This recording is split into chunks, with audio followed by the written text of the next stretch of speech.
Hi everyone, you're here starting with Cody and Pete, and in today's video we are going to do an overview of the Bernette Sew&Go 1. So let's dive in and take a closer look at this perfect entry-level machine. Here we're looking at the Bernette Sew&Go 1. This is Bernette's most basic sewing machine, but this is a perfect travel machine. It's a perfect class machine or beginner sewing machine. This is one of our most popular beginner sewing machines. Because of the price point, it's less than $200. And depending on your dealer, the price may range, but regardless, it still should be under that $200 price range. It's very simple, and since it's a smaller investment, it's a very simple machine, but it does what you need it to do perfectly, which is really nice. And it's a nice little robust machine, and it's also lightweight. So you can travel, you can have it in your RV, you can take it to classes, you can take it on a long vacation if you just can't not sew every day. But yeah, I want to take a closer look at this machine because it is one of our most popular machines, especially around the holidays. So looking at the machine, you can see it's a very basic machine. You have your reverse. You would just push it down when you need to go in reverse and release it when you need to come forward. You have your stitch length and your stitch selector. At the top, we have our tension, which is typically set at a 4. That's kind of like our default tension, but it's easy to rock to a higher or to a lower tension if need be. Our bobbin winder right at the top, and here is our pressure foot pressure. So this is how we can adjust how much pressure the foot is applying to our fabric. So we are, for instance, sewing with a stretchier fabric, we can reduce the amount of pressure to help prevent the fabric from stretching while it's being fed through the machine. We have a thread cutter on the side, which I can turn and you can see. Very simple little thread cutter on the side. You do have a needle threader, which I'll show you in another video exactly how that works up close. This comes off, and in here is where all the little goodies are stored that come with the machine. And down here is where our bobbin is located. So we can see here we're working with the class 15 bobbin case. And we'll have a separate video on taking all that out, oiling and cleaning that. But when we do have our little table off, we do have that free arm available to us. And on the side, we have our hand wheel and our power supply and our foot pedal. It's an all-in-one type of deal. We have our horizontal spool pin, and there's also a vertical spool pin that comes with the machine that you can add. There's a little hole right here at the top. So that's pretty much it with the machine. The only other thing is the amount of stitches and the types of stitches that you have. So since this is a fully mechanical machine, you always want to make sure before you change your stitches that your needle is up and out of your machine and your fabric. Because when you do change, that needle is going to move and to adjust depending on what stitch you're working with. So if we're looking at some of our stitches, we have 2 different types of straight stitches. So you can see here, we have a center needle position straight stitch, and we have a right needle position straight stitch. And you can just dial that to the right needle or the center needle position, and it will move your needle position for you. So this one just has 2 different needle positions. And then here we have different with zigzag. And so as you're moving this down, you can feel the little clicks, and that's the further we move to this end of the zigzag, the wider our zigzag is going to be. And then we have our max zigzag. And this one's a nice one. This is a step zigzag. So instead of our traditional zigzag where the needle just goes back and forth, this one will actually stitch back and forth. So it gives you a flatter zigzag, especially when we're working with a wider zigzag. And you can see here we have a number of different stitches, from blind hem stitches to overlock stitches. We've got some scallop stitches, and then here is our 4-step buttonhole. So this machine can create a buttonhole. This one is a 4-step buttonhole. But like we want to just go back to our regular straight stitch, we can just come right here. And you can see the little mark here to tell you kind of where you're located. And up at the top, we have our different stitch length. So depending on what we have our stitch selected to down here, we may need to adjust our stitch length to give us either a satin stitch for some of our scallop stitches or like our buttonholes, and our zigzag, so we can make those stitches tighter so they're not so far apart. And we can adjust that just like we did the bottom. So for a traditional straight stitch, our stitch length is normally around 2.5, kind of like right in the center here. And our satin stitches are below the 1, which you can see our little buttonhole stitch here. So very easy to use. So if you want to take a closer look of what came with the machine, we can look in here. So it came with a number of feet. So we can take a closer look and see what we've got. So we've got a pack of organ needles. We should have about 3 button bobbins. Here is our vertical spool pin. This just sticks into the top of the machine up here, and we have our vertical spool pin when we need it.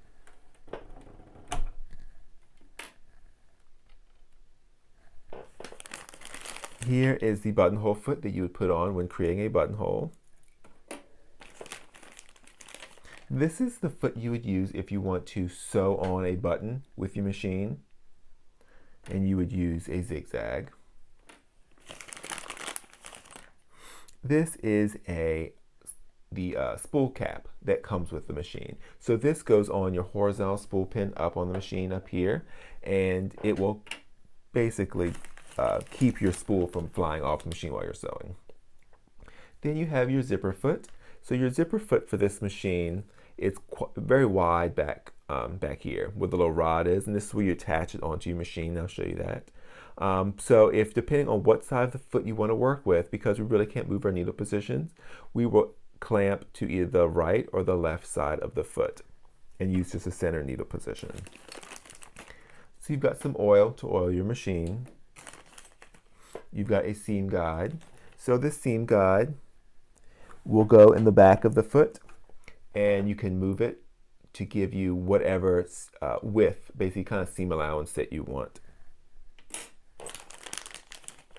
Here is our little L screwdriver, and this is designed to take off the stitch plate to clean it every once in a while. And here's a little brush that you'll use to help pull that lint out of your bobbin case, your bobbin area, and underneath your stitch plate. And it's also your little seam ripper.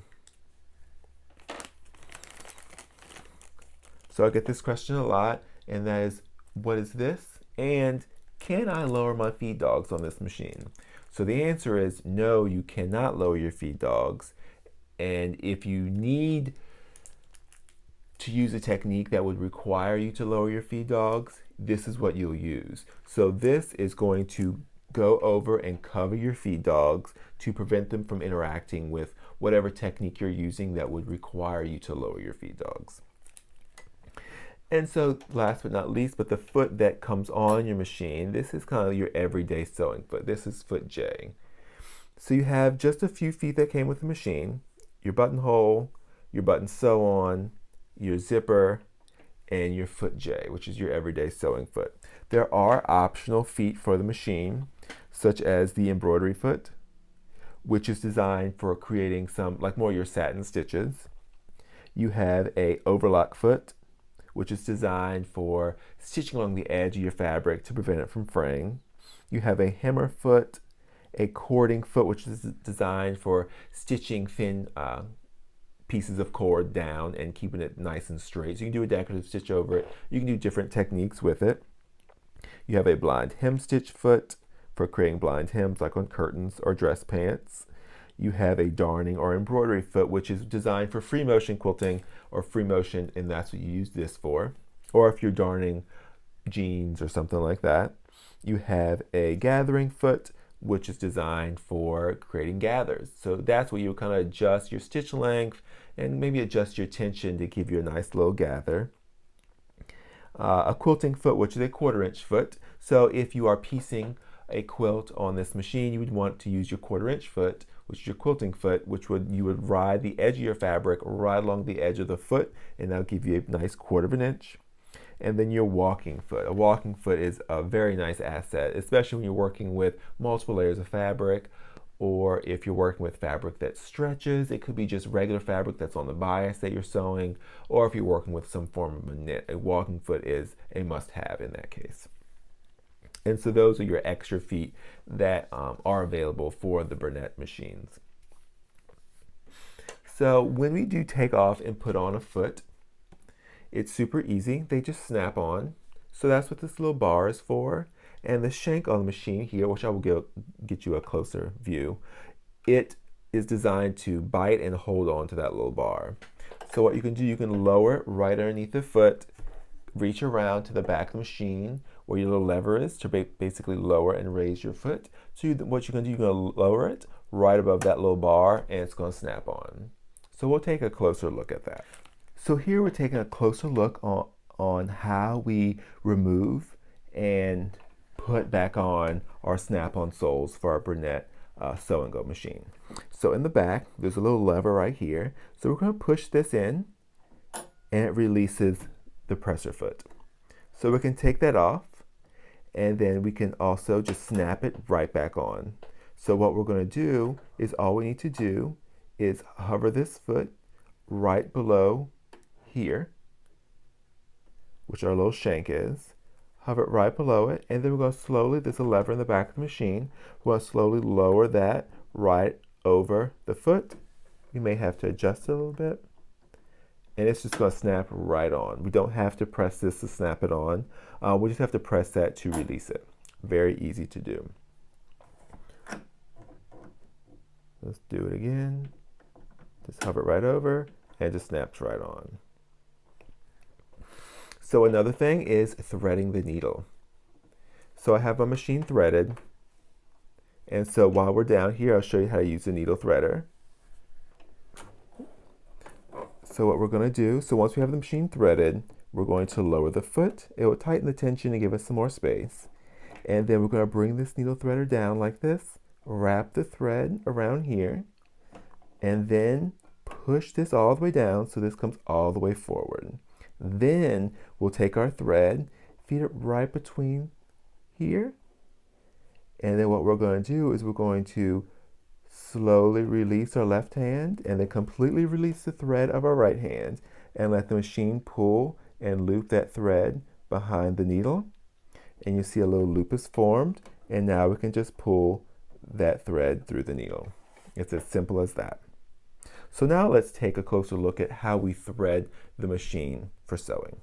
So here we've got the machine threaded with red thread.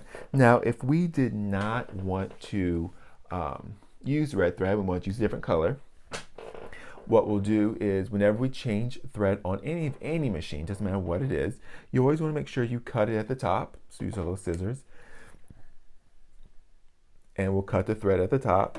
And we always want to make sure our foot's up, so those tension discs are open, and we're going to pull our thread through the machine. We always want the thread to go one way through the machine. We don't want to ever pull it out backwards. So we're not going to change the color just because I don't have one readily available, but we'll just rethread the machine. So what we're going to do, we're using our horizontal spool pin because we are using wrapped thread instead of stacked thread. So stacked thread would be used up here. It's the way it's wound on the spool. So what we're going to do, we have this little hook here, and so we're going to take our thread and we're going to hook it right through there just like that, like from the front, it'll snap right in. Then we're going to come, and I always like to hold my thread tension right here as I'm threading any machine. It just ensures that the thread goes exactly where it needs to go. So then we're going to take our thread with our left hand, we're going to bring it behind here, and then we're going to come forward. So when we're looking at the machine, we'll see that there's dotted lines and then there's solid lines. The solid lines are for threading the machine. The dotted lines are for winding a bobbin. So what we'll do, so we'll take our thread, we're going to bring it down, all the way down here, we're going to come over to the left, and we're going to come back up. So one thing we always want to make sure is we want to make sure that our needle's all the way up. And we know the needles all the way up when our uptake lever is visible at the top. So we'll come over to the right side and we will bring that uptake lever so we can see it right up here. So we're going to come from the right of the lever, go to the left and come down. And then we're going to bring our thread down here and let's go take a closer look. So once we've got our thread ready to come straight down, we're going to need to come behind this little loop. It's going to come from the right side. So we're going to take our thread and we're going to bring it just from the right side of that little loop. And then we can use our needle threader just like we saw earlier and thread that needle. Just like that. Super simple. So now down here, when it comes to the bobbin, we can open our little door. There's a little latch right here in our bobbin case. We can pull that forward and it releases the bobbin case from the hook. And so here's a bobbin. This is what comes with the machine, a yellow bobbin. So when we put a bobbin in, we're going to have it come off the top like this. And then we just drop it right in here. Feed it through the little slit, pull it through here, and it'll kind of snap right in there, just like that. And then to put this bobbin case back in, there's no need to hold that little lever. You can just take it, and that little finger is always going to be pointing up, and this little lever here is always going to be perfectly horizontal, and we'll just snap it in. If it doesn't snap in, then it's not in there. And so one of the tricks to know that you have it in there correct, you can pull this tail. If it pulls nice and smooth, you've got it in there. So what you're going to do, you really don't want this really long tail. If you have a really long tail, you can cut it a little short, or you can turn your hand wheel on the side of the machine and have that needle come down so you can pull up your thread. So you can pull up that bobbin thread if it's nice and long, or too long really. Close our little door, slide this back on, and you're ready to go. So there'll be more detailed videos on how to clean and oil the machine. We'll go over one on winding a bobbin and a few others. So stay tuned for more Bernette Sew&Go 1 videos. As always, if you love the channel, if you like the video, give it a thumbs up, subscribe to the channel, and as always, happy sewing!